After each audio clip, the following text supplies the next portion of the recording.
ወንድሜ እየሰማኸኝ ነው? ድሃ ብለህ ሰውን አትሳደብ። ድሃ የሚባለው እጅና እግር የሌለ ማለት ነው። እጅና እግር እስካለህ ድረስ አንተ ሀብታም ነህ። ንጹህ የሚያስብ አርቆ የሚያስብ ጭንቅላት ይኖርህ። በዚች ዓለም ላይ ልትታመም ትችላለህ፣ ልትጎሳቁል ትችላለህ፣ ገንዘብ ልታጣ ትችላለህ፣ ጭንቀት ሊገጥምህ ይችላል። ብዙ ወጣ ውረዶች አሉ። ግን ታግስ። እልፍ ስትል ደስታን ታገኛለህ። እልፍ ስትል በሚታየው ነገር ሁሉ ላይ ተስፋ አትቁረጥ። ያኔ ህይወትን እያሳጠርክ ነው፣ እድሜን እያሳጠርክ ነው። እድሜ ህይወትህ እንደ ሮዝ አበባ ከመሬት እንደሚፈካ እንደ ሮዝ አበባ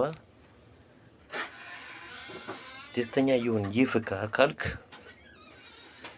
ደስተኛውን አትጨናነቅ። ለምንም ነገር አትጨናነቅ። ለምንም ነገር ሁሉም ነገር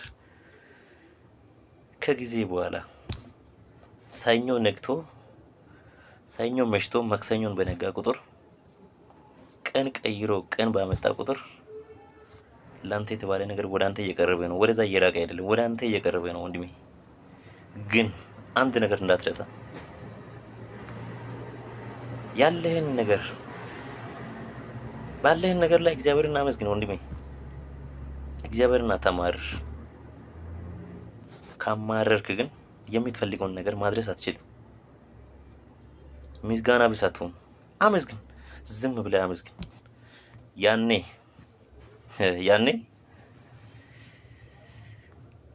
ተደስተህ ከሚታውቀው በላይ ትደሰታለህ።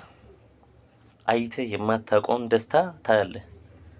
ካመሰገንክ፣ ካላመሰገንክ የምትፈልገውን ነገር ሁሉ ጭልምልም ነው የሚለው። አትርሳ።